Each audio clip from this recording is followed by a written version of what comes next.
Welcome back to our channel kung saan tinatalakay natin ang pinakamainit at pinakamahalagang development sa AFP modernization. Mga kababayan, isang malaking development na naman ang paparating sa Philippine defense at economic landscape. Mula March 3 to 04, 2026, bibisita sa Pilipinas ang President ng Republic of Korea na si Lee Jae-myung, at makikipagpulong siya kay Ferdinand Marcos Jr. dito sa Manila. Pero ang tanong ng marami, may kinalaman ba ito sa KF-21? Ito na ba ang simula ng mas malalim na defense partnership? O baka ito na ang signal na papalapit na ang multi-role fighter decision ng Philippine Air Force? Pag-usapan natin ng detalyado. Bago tayo mag-dive deeper, mahalagang maintindihan natin ang timing ng visit na ito. Hindi ito random state visit lamang. Nangyayari ito sa panahon na papalapit na ang critical phase ng AFP modernization, lalo na sa multi-role fighter program ng Philippine Air Force. Kasabay nito ang tumitinding security challenges sa West Philippine Sea at mas agresibong military posture ng ilang regional powers. Kaya bawat diplomatic move ngayon ay may strategic weight. Ang tanong, simpleng diplomatic engagement lang ba ito, o may konkretong kasunduan ang nakahanda sa likod ng closed-door meetings? Isa sa pinaka-inaasahang agenda ng pagbisita ay ang Defense Industrial Cooperation. Hindi lang ito simpleng pagbili ng equipment. Ang target ay mas malalim, investment, technology transfer, local partnership, at pagpapalakas ng sariling kakayahan ng Pilipinas sa defense manufacturing. Sa madaling salita, hindi lang tayo customer, gusto nating maging partner. Matagal ng reliable defense partner ang South Korea ng Pilipinas. Mula sa FA-50 light fighter jets hanggang sa mga frigates at corvettes ng Philippine Navy, napatunayan na ang quality at commitment ng Korean defense industry. Ngayon, ang target ay mas mataas, local production, maintenance capability, at industrial ecosystem na makikinabang ang mga Pilipino. Isa sa pinakaaktibong Korean company sa Pilipinas ay ang HD Hyundai Heavy Industries. Sila ang gumawa ng Jose Rizal class frigates ng Philippine Navy. At ngayon, mas pinalalawak pa nila ang presensya nila sa bansa. Plano ng kumpanya na magbigay ng maintenance, repair, and overhaul o MRO services para sa mga barko ng Philippine Navy. Ibig sabihin, hindi na kailangang lumabas ng bansa ang mga barko para sa major maintenance. Dito na mismo gagawin sa Pilipinas. Mas exciting pa dito, may posibilidad na mag-construct ng naval at coast guard vessel sa kanilang local subsidiary sa Subic Bay. Kapag natuloy ito, magiging malaking boost ito sa local employment, skills transfer sa Filipino engineers, self-reliance ng Philippine Navy. Hindi lang ito tungkol sa barko, ito ay tungkol sa industrial capability. Dito na papasok ang tanong ng marami, KF-21 na ba ito?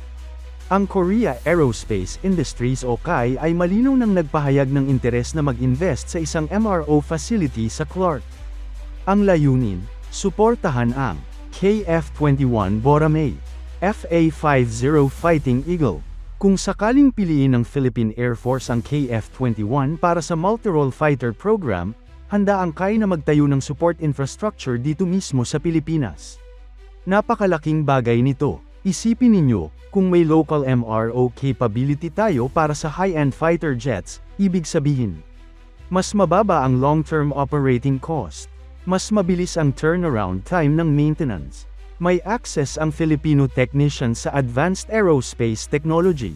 Posibleng maging regional support hub ang Pilipinas. At kung FA-50 fleet expansion pa ang mangyari, mas lalo itong magiging practical. So, KF-21 na ba talaga? Real talk. Ang pagbisita ng South Korean President ay hindi automatic confirmation na KF-21 na ang pipiliin ng Pilipinas. Pero ito ay malakas na indikasyon na seryoso ang South Korea sa paglalatag ng industrial package. Sa modern defense procurement, hindi lang platform ang tinitingnan. Tinitingnan din ang financing, technology transfer, local industry participation, strategic partnership value, at sa aspetong ito, malakas ang positioning ng South Korea. May isa pang development na tahimik pero mahalaga. Ang Korean company na KOVICO ay interesado ring makipag-partner sa local company para magtayo ng assembly plant para sa tactical at light armored vehicles. Kilala ang KOVICO sa KMPV Black Shark, na kasalukuyang ginagamit ng Philippine Marine Corps at Philippine Air Force. Kapag nagkaroon ng local assembly, mas mababa ang cost per unit, mas mabilis ang delivery, may local customization capability, may trabaho para sa Filipino workers. Ito ang tunay na definisyon ng defense industrialization. Hindi lang defense ang agenda, kasama rin ang nuclear energy cooperation. Interesado ang South Korea na tumulong sa Philippine Nuclear Energy Program, kabilang ang rehabilitation ng Bataan Nuclear Power Plant. Ang BNPP ay gumagamit ng Westinghouse design, at may karanasan ang South Korea sa pag-operate at pag-sustain ng parehong reactor design sa kanilang bansa. Kung matutuloy ang cooperation, maaaring magkaroon ng energy security boost ang Pilipinas. Mabawasan ang dependence sa imported fuel. Mas maging stable ang power supply. At tandaan natin, energy security is national security. Ang pagbisita ni President Lee Jae-myung ay hindi lang ceremonial. Ito ay strategic. Sa gitna ng tumitinding security environment sa Indo-Pacific, mahalaga ang pagkakaroon ng diversified defense partners ang Pilipinas. Matagal ng partner ang South Korea sa modernization ng AFP. Pero ngayon, tila mas lumalalim ang partnership mula sa buyer-seller relationship, papunta sa co-development at industrial collaboration. Kung sakaling, matuloy ang KF-21 deal, lumawak ang FA-50 fleet, magkaroon ng naval ship construction sa Subic, magtayo ng armored vehicle assembly plant, at umusad ang nuclear cooperation. Ito ay magiging isa sa pinakamalaking leap sa Philippine strategic capability sa nakaraang dekada.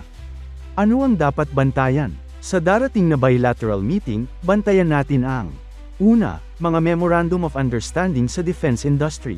Pangalawa, specific commitments sa MRO facilities. Pangatlo, financing packages para sa major acquisition. At huli, concrete timelines. Dahil sa modern geopolitics, ang tunay na sukatan ay hindi press statement, kundi implementation. Hindi pa natin masasabi ng sigurado. Pero isang bagay ang malinaw, seryoso ang South Korea na maging long-term strategic partner ng Pilipinas, hindi lang sa defense, kundi pati sa infrastructure, critical minerals, at energy. Ang pagbisita ni President Lee Jae-myung ay maaaring maging turning point sa Philippine defense industrial development. Kung magiging maayos ang negosasyon at malinaw ang commitment sa technology transfer at local industry growth, maaaring ito na ang simula ng bagong era, kung saan ang Pilipinas ay hindi lang tumatanggap ng kagamitan, kundi unti-unting nagiging bahagi ng paggawa nito. At kung sakaling dumating ang araw na makita natin ang KF-21 na may Philippine markings, suportado ng local MRO facility sa Clark, iyon ay hindi lang simpleng aircraft acquisition. Iyon ay simbolo ng industrial at strategic transformation. Abangan natin ang mga susunod na developments.